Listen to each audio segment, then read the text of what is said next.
Now for your No Fate project report for December 2020. This is coming from the timeline formerly known as Z3, now redesignated K1 due to strange new developments. Turns out kaiju are real. 7 have emerged across 7 continents. I'll summarize the news so far. The first kaiju to emerge was the Antarctic Protector, so named by the No Fate Project's new head, Dr. Cassandra Tate. The Protector is an intersex chimera, described by some as a koala fish mutant bird, a kind creature mixing animal features like Bing Bong from Inside Out. Who's your friend who likes to play? Bing bong, bing bong. His rocket makes you yell hooray. Bing bong, bing bong. What exactly are you supposed to be? You know, it's unclear. I'm mostly cotton candy, but shape-wise, I'm part cat, part elephant, part dolphin. Dolphin?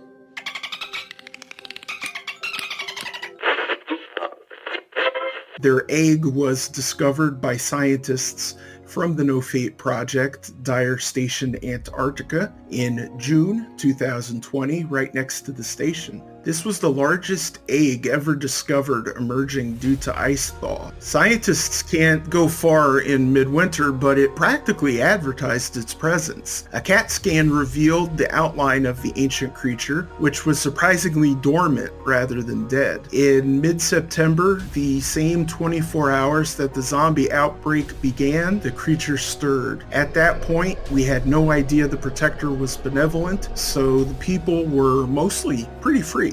With the notable exception of Dr. Tate, who was oddly calm. The Protector finally emerged on October 5th, 2020, World Habitat Day. Turns out they have a healing eucalyptus blast that clears pollution and radiation and rapidly heals various ailments, including the zombie plague. Although the No Fate Project has released the cure for the zombie plague free of charge, the Protector's role in reversing the plague has been decisive. Our thanks and seasonal well wishes go out to the kind chimera, if they're listening.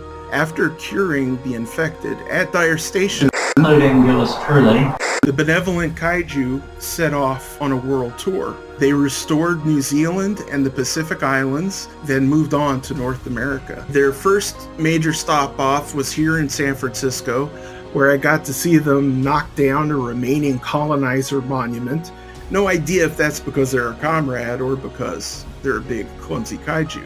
Either way, I cheered. After touring North America, the Protector entered the Atlantic Ocean, and they're currently on course for Europe. For the first 2 months, the Protector was the only real-life kaiju known, but throughout December, others have stirred, one for each continent. While the Protector is an ancient chimera, their origins shrouded in mystery, the remaining 6 kaiju appear to be sudden, recent mutations, evolutionary prototypes resembling existing indigenous species in all but size. Like the Antarctic Protector, Asia's kaiju appears to be benevolent. The Japanese big tanuki, a fantastically well-endowed native raccoon dog. The big tanuki emerged appropriately enough from Tanuki Lake near Mount Fuji before heading northeast. Citizens of Tokyo were disappointed when Big Tanuki bypassed them entirely, heading straight to Fukushima. Like the Protector, Big Tanuki has a healing blast, which he appears to charge through his impressive endowments. Tanuki set to work blasting away the radiation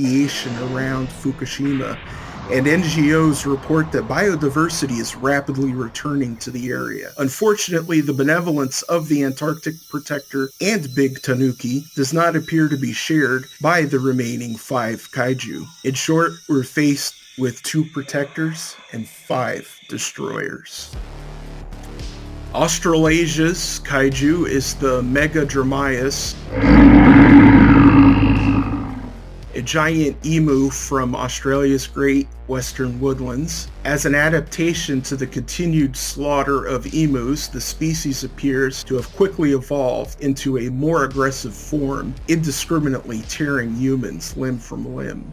The Dromaeus does not kill humans for food, but rather for self-preservation, as her diet remains largely vegetarian.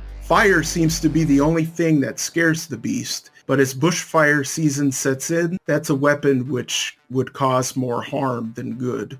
The Dromaeus first claimed 200 lives in Perth and is now heading east, with most of Australia's major cities in the southeast of the country. Like the other kaiju, the Dromaeus appears attracted to population centers. The press have dubbed this conflict Emu War 2, and the humans appear to be losing again, second time around. Yeah, for context, I tend to call the Emu War Australia's Vietnam, their great defining loss. In the 30s, the military attempted to clear out all emus, and the emus won. An imperialist military lost against a flightless bird. All of this has happened before, and all of this will happen again, and nobody has a plan. Africa's kaiju has been dubbed the Aggregator, a giant dung beetle which emerged from the Western Sahara. The theory on the aggregator's origins is that drought led to reduced amounts of dung, so the species grew in size to cover ground between food sources quickly and became omnivorous. We mean literally omnivorous here, eating everything from concrete to animals and people. Whereas his predecessors rolled around growing balls of dung, the aggregator rolls around a giant ball of debris to eat later, which also serves as a weapon. After demolishing Lune, the largest city in Western Sahara, the aggregator headed east across the Sahara. Meanwhile, South America's kaiju is a giant macaw named Mito. Apparently awakened by the forest fires in the Brazilian Amazon, the parrot's vibrant blue, red, and orange feathers are matched by her blue, red, and orange fire breath. Fortunately, Mito has not encountered many population centers as yet, but she's currently heading northeast, apparently due for Brazil's capital city. North America also has an ornith kaiju, a three-headed, six-winged bald eagle.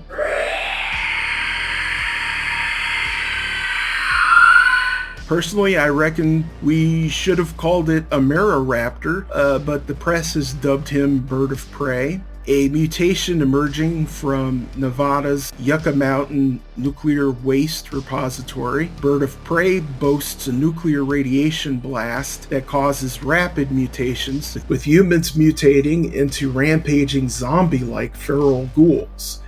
Just as we're defeating one kind of zombie, another arises. I have Radix from the No Fate project to hold off rads. His poop is also radioactive, so the nuclear waste disposal issue is getting worse. The creature irradiated Las Vegas first, then elected to go west, crossing through California and reaching the Pacific Ocean this morning. I guess this is the start of his Rampage World Tour. With Trump dead in the crossfire, his far-right personality cult has taken up the Bird of Prey as their new god emperor.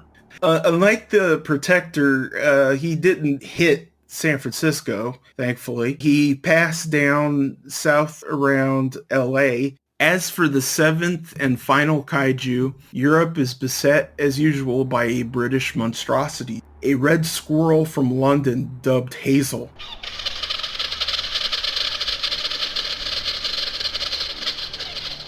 With Britain's indigenous red squirrels threatened by gray squirrels introduced from America, Hazel emerged as a defensive mutation, first wiping out gray squirrels, then setting out to kill all humans. She has a dedicated following of legions of regular-sized squirrels, which, true to their nature, crack and eat nuts. This has earned them the collective title of Hazel and the Nutcrackers. Sounds like a band. Here's hoping they don't go on tour. Hazel's attack strategy is attacking but not destroying buildings, so the people flee and encounter her army of vicious nutcrackers on the street. Citizens are advised to stay where they are, not leave the buildings, and invest in steel sports cups. Hazel and the Nutcrackers continue to destroy London, and some pundits propose building a wall around London to protect the rest of Britain and Europe. The rest of Britain and Europe wholeheartedly agree. As yet, none of the kaiju have encountered each other, but genre fans await these confrontations with a mix of trepidation and elation. Fortunately, the zombie plague is under control, with the combination of a patent-free, no-charge cure and the Protector's eucalyptus breath. But now, humanity faces a new threat. All kaiju appear to be aiming for human population centers, with the Antarctic Protector and Tanuki restoring ravaged territory and the remaining 5 destroying it. Environmental groups highlight that humanity is the common source of the various blights that led to these mutations. Religious groups also say the kaiju are here to punish us for our sins, albeit moral rather than ecological sins.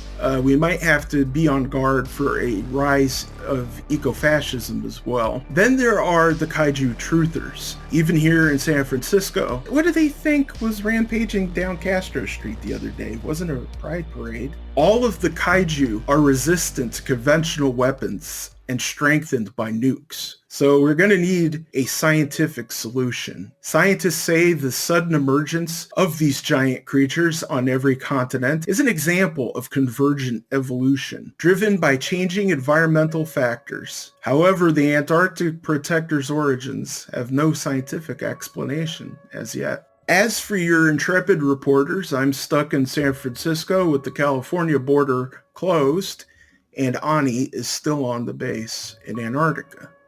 Kind of sucks that we're on different continents again, cock-blocked by geography. We had a good run together. Don Levy remains hospitalized in San Francisco on the Pickman Foundation's dollar, so at least I'm here to keep an eye on him. Yeah, we tried to investigate his old basement at the base, but he installed a lot of defences, particularly some old robots that shock anyone who tries to interfere with them. Fortunately non-lethal at this stage, but we've decided to leave them be. The mysterious Mr. Morel from Miskatonic has sole access. Nobody trusted him anyway, but that's not helping. Yeah, I meant to tell you about the taser Roombas. How's everyone else? Better. Dr. Tate is running things now, and everyone but Morel prefers her to Don Levy. Not that that's saying much. She's pretty good. I mean, she's really pushing that global protection society, though. What's the deal with that? Well, I don't really know. You join by pledging allegiance to the Antarctic Protector, but the rest is only known to members. That's like the first stage, and the rest you kind of have to join to find out. So it still seems a little weird to me, and Tanuki is clearly superior anyway. Clearly. He has a superior pair of... That's all, folks. If you've enjoyed this episode, please contribute to our Patreon at patreon.com/jetpack1917, or give us a review on Apple Podcasts or wherever you get your podcasts. And happy holidays, continue the war on Christmas, and we'll see you in the future.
Seen this incident based on sworn testimony.